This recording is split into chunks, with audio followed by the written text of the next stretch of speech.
Pollution control board అధ్యక్ష చాలా నిర్లక్ష్యంగా పొల్యూషన్ కంట్రోల్ బోర్డు అసలు ఉందా లేదా, అసలు ఆ బోర్డు కానీ దాంట్లో ఉన్న టాస్క్ ఫోర్స్ కానీ దాంట్లో ఉన్న మెంబర్ సెక్రటరీ కానీ ఎక్కడా కూడా పని చేస్తున్నట్టు ఎక్కడా కనపడతలేదు అధ్యక్ష. ఏదన్నా పని మీద వెళ్తే డిప్యూటీ సీఎం గారి పేరు చెప్తున్నారు అధ్యక్ష. ఆయన చేయొద్దన్నారు, ఆయన ఆఫీస్ నుంచి చెప్పాలి, ఆయన మాట్లాడాలి, ఆయన వెళ్తే కలవట్లేదు అని డైరెక్ట్గా చైర్మన్ గారు చెప్తారు అధ్యక్ష. అంటే ఎందుకు మాట్లాడుతున్నాం అధ్యక్ష, ఇప్పుడు ఈ ప్లాస్టిక్ని నిరోధించడం ఇది ఒక ఇష్యూ అయితే దానికి డిప్యూటీ సీఎం గారు చెప్పారు, అది బ్రహ్మాండమైనటువంటి ప్లాన్, యాక్షన్ ప్లాను. దాన్ని నిర్వహించి ఎమ్మెల్యేలు ప్రజాప్రతినిధులు అందరూ బాధ్యత తీసుకుంటే బ్రహ్మాండంగా జరుగుతుంది అధ్యక్ష. కానీ ఫ్యాక్టరీల పొల్యూషన్ అధ్యక్ష, ఇక్కడే ఉన్నారు కృష్ణయ్య గారు చైర్మన్ గారు, పెద్ద పెద్ద వాళ్ళందరినీ కూడా వాళ్ళు మరి ఏం ఇన్ఫ్లుయెన్స్కి గురవుతున్నారో తెలియట్లు. కానీ రామ్కి పరిశ్రమ అధ్యక్ష ఈ పొల్యూషన్ దాంట్లో ఆయన కూడా వెళ్ళి విశాఖపట్నంలో ఇన్స్పెక్షన్ చేసి వచ్చారు.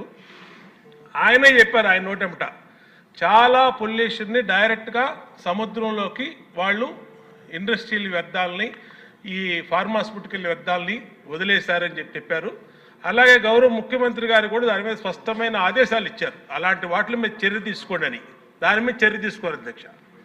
ఏంటంటే మరి ఏం కాంటాక్ట్స్ ఉన్నాయో ఏమి ఇన్ఫ్లుయెన్స్ జరుగుతుందో మాకైతే తెలియదు అధ్యక్ష. అయితే అయోధ్య రామిరెడ్డి వైసీపీ ఎంపీ అధ్యక్ష ఆయన, కాబట్టి మరి ఆయన లెవెల్లో ఏమి ఇన్ఫ్లుయెన్స్ చేస్తున్నారో ఈయన్ని తెలియదు అధ్యక్ష కృష్ణయ్య గారిని.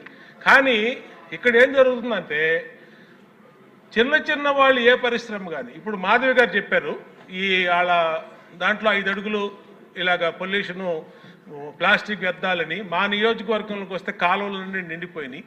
ఎక్కడా కూడా విజయవాడలో పొల్యూషన్ కంట్రోల్ బోర్డు ఉండి కూడా విజయవాడలో పట్టించుకోని పరిస్థితి అధ్యక్ష. కాబట్టి గౌరవ డిప్యూటీ సీఎం గారిని కోరుతున్నాం అధ్యక్ష, పొల్యూషన్ కంట్రోల్ బోర్డుని కొంచెం పనిచేసే విధంగా ఆయన కొంచెం గట్టిగా మందలించాలి అధ్యక్ష.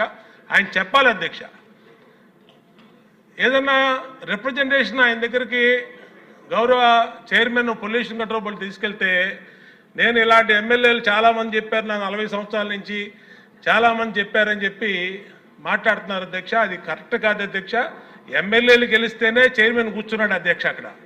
ఆయన గెలిస్తే ప్రభుత్వం రాలేదు అధ్యక్ష. ఎమ్మెల్యేలు అందరూ ఉంటేనే ఆయన చైర్మన్ సీట్లో కూర్చున్నాడు. కాబట్టి దయచేసి ఆయనకు కూడా విజ్ఞప్తి చేసేది ఏంటంటే, పెద్ద పెద్ద చేపల్ని పట్టుకోండి, మీరు యాక్షన్ తీసుకోండి. అయోధ్య రామిరెడ్డి రామ్కి వాళ్ళని ఎందుకు వదిలేశారు, మీరు ఎందుకు వదిలేశారు చెప్పండి. ఈ సభలో ఇక్కడే ఉన్నాడు ఆయన. అది చెప్పకుండా చిన్న చిన్న వాటికి 100 కారణాలు చెప్పి ఎక్కడో ఎన్జిటి వాళ్ళు ఒప్పుకోలేదని, లేదా డిప్యూటీ సీఎం గారు ఒప్పుకోలేదని వాళ్ళ పేర్లు ఉపయోగిస్తారు. ఈ సబ్జెక్ట్ ప్లాస్టిక్ అయినా సభలో లేని వాళ్ళ పేర్ల గురించి మాట్లాడటం కూడా కరెక్ట్. ఈ ప్రశ్నకి దానికి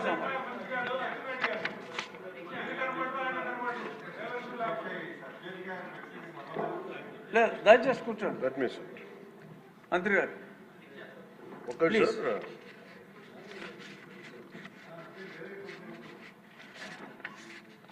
ముందు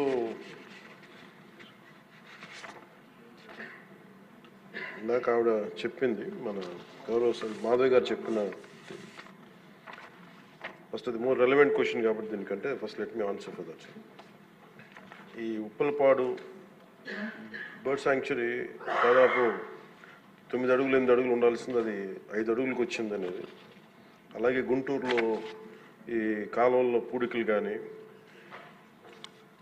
ఇవి ప్రత్యేకించి నేను ఈ ఫస్ట్ గుంటూరుని మోడల్గా తీసుకొని ఈ దసరా తర్వాతే నేను ప్రత్యక్షంగా నేను వెళ్తాను ఇది ఎందుకంటే ఇది ఆల్రెడీ మేము గత కొద్ది రోజులుగా డిస్కస్ చేసి, ఎందుకంటే అపాయింట్మెంట్స్ కొంచెం లేట్ అయినాయి అందరి.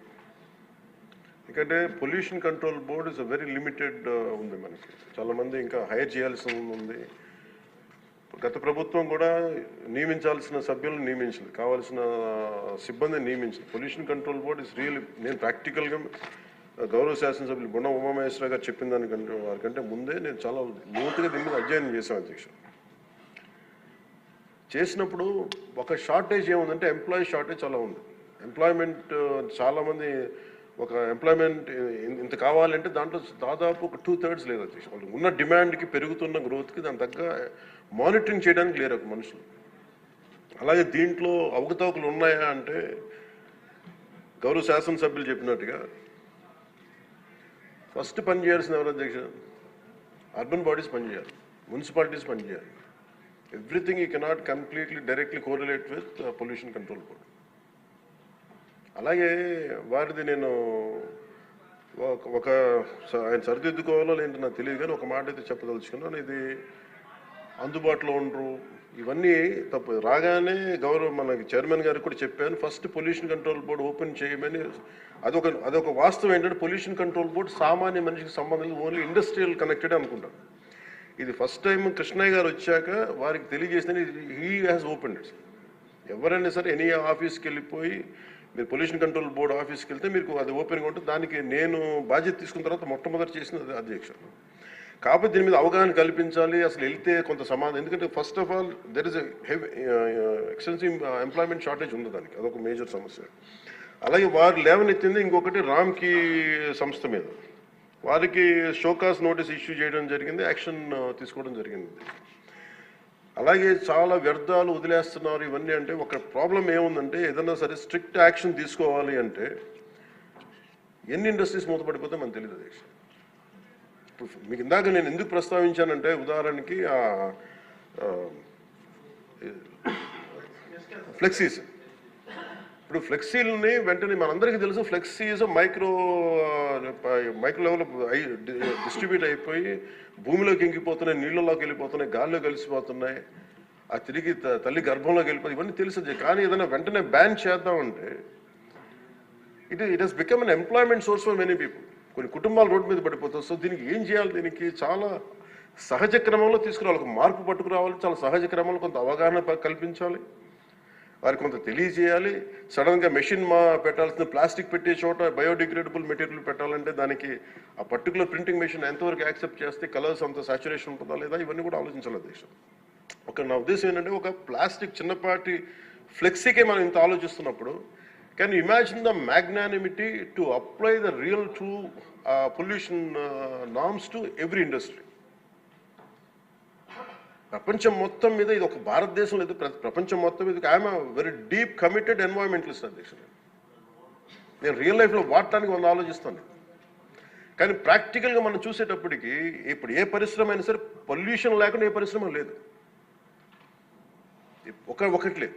కాకపోతే ఏమవుతుంది, అప్లై చేయాలి ఒక రూల్. అంటే ఇది గౌరవ ముఖ్యమంత్రి గారు కూడా మీకు రెగ్యులేటరీ బాడీగా ఉండాలి తప్ప మీరు ఎన్ఫోర్స్మెంట్ బాడీగా నిజంగా పొల్యూషన్ కంట్రోల్ బోర్డు ఉంటే అది ఏ రకమైన ఒక అస్తిత్వానికి దారి ఒక స్థిమితం లేకుండా ఎలా వెళ్ళిపోతుందని ఒక భయం ఉంది అందరికీ, ఇంక్లూడింగ్ గౌరవ ముఖ్యమంత్రి గారికి కూడా ఉంది. ఇది వారి దృష్టికి నేను ప్రత్యేకంగా తెలియజేశాను.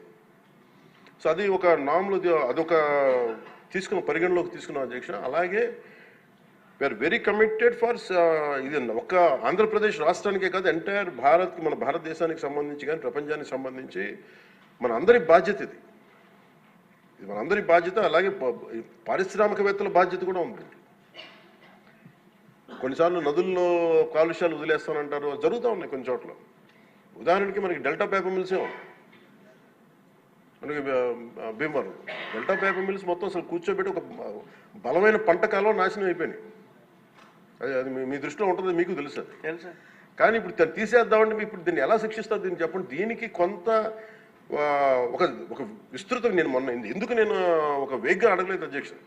నేను ఎందుకు ఒక రోజు ప్రత్యేకించి దీని మీద మీరు చర్చ పెట్టాలని ఎందుకన్నానంటే ఇలాంటి గౌరవ సభ్యులు లేవనెత్తింది దాన్ని ఖచ్చితంగా పరిశీలించాల్సిన అంశం. కానీ మీరు intention should be Nobel and pure. మీరు ఇంటెన్షన్ డోంట్ టార్గెట్ ఓన్లీ ఈ అయోధ్య రామ్కి ఏముందంటే ఒక పరిశ్రమ చేస్తే మళ్ళీ గత ప్రభుత్వంలో అయిపోతాం. ముఖ్యమంత్రి గారి ఇంటెన్షన్ కూడా అది కాదు. ఇప్పుడు ఈ వేరే పార్టీల నుంచి రూలింగ్ పార్టీలోకి వచ్చారు, వీళ్ళందరినీ తీసుకున్నప్పుడు కంటిన్యూస్ వాళ్ళ సైడ్ తీసుకున్నారో మనకు తెలియదు, కానీ వాళ్ళు గతంలో పనిచేశారు కదా, ఆ ఇంటెన్షన్తో చేస్తే మటుకు అది ఈ ప్రభుత్వానికి అది రైట్ కాదు. అది we are committed for it. At the same time we are here to make sure certain positive changes has to take place. But how do we take it forward? ఇది ఒక విస్తృత స్థాయి చర్చ జరిగితే తప్ప గౌరవ ముఖ్యమంత్రి గారు కూడా దీని మీద నిర్ణయం తీసుకోవాలంటే గౌరవ సభ్యులందరూ కూడా దీంట్లో పాల్గొని ఈ నిర్ణయం తీసుకుంటే ఈ పాలసీ చేంజ్ చేస్తే ఇంప్లిమెంట్ చేస్తే ఒక పాలసీని ఇంప్లిమెంట్ చేయాలో ఏమేమి ఉంటాయి కళ్ళ ముందు మనకి ఈ రోజుకి వివేకానంద గారి కేసులో మర్డర్ జరిగిందని తెలుసు మనం ఇంకా చేయలేకపోతున్నాం దాన్ని ఇవన్నీ అందుకని దీన్ని అంటే నా ఉద్దేశంలో అప్పీల్ టు యూ గౌరవ శాసనసభ్యుల్ని నేను ఒకటే కోరేది ఏంటంటే బొండమ్మ గారిని ఖచ్చితంగా it will be taken it will be considered and this is my commitment to you all ఈ సభకి మీ ద్వారా నేను కమిట్మెంట్ ఇస్తాను పర్యావరణాన్ని చాలా చాలా ప్రథమ బాధ్యతగా మేము తీసుకున్నాం అధ్యక్ష కాకపోతే దీనికి ఏంటంటే ఫండింగ్ ఇవన్నీ ఉన్నాయి మేము ఫండింగ్ దాటి కూడా చెప్తున్నాం అధ్యక్ష ఇది ఒక మీరు ఎమోషనల్ కమిట్మెంట్ అనుకోండి దీన్ని ఒక గుండె లోతుల నుంచి వచ్చిన ఒక స్ఫూర్తితో చెప్తున్నా ఏదన్నా అనుకోండి ఈరోజు మనకి నిజంగా పర్యావరణాన్ని పరిరక్షించాలంటే అంత నిధులు కూడా లేవు మనకి ప్రజలు తినేసి అక్కడ వేసేస్తున్నారు ప్లాస్టిక్ దీనికి చంద్రబాబు గారిని మేము వెళ్ళి కూర్చోబెట్టి రోజు తీయలేం అధ్యక్ష దీనికి దర్ ఆర్ ఎనఫ్ ఎంప్లాయ్మెంట్ దాని అంత చాలామంది ఎంప్లాయీస్ ఉన్నారు ప్రజల్లో ఇది రావాలి సో దానికి తగ్గట్టుగా ఏం చేయాలనేది ఈ సభ కొంచెం సీరియస్గా తీసుకొని దీని ఒక అవగాహన అందరికి కల్పించుకొని మనందరికీ ఒక బలమైన బాధ్యతగా తీసుకుంటే దాన్ని ఇది మనం ప్రజల్లోకి 5 కోట్ల మంది ప్రజల్లోకి తీసుకెళ్ళచ్చు అధ్యక్ష అది మీ ద్వారా కోరుకుంటున్నాం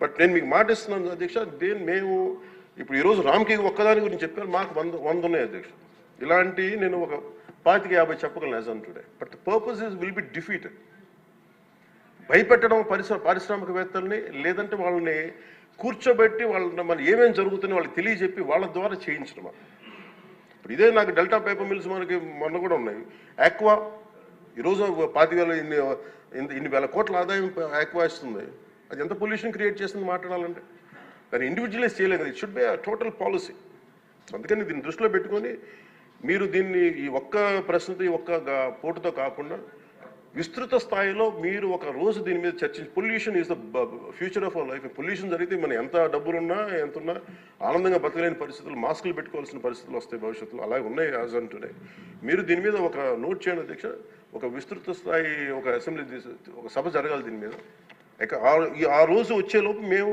ఏమేం చేసాం ఈ రోజు గౌరవ శాసనసభ్యులు లేవనెత్తిన అంశాలన్నిటికీ నేనే ప్రత్యక్షంగా వెళ్ళి ప్రతిదీ నేను పరిశీలించి నేను దాని మీద సరైన మీకు ఒక నివేదిక అందజేస్తాను నేను మీకు హామీ ఇస్తున్నాను థ్యాంక్ యూ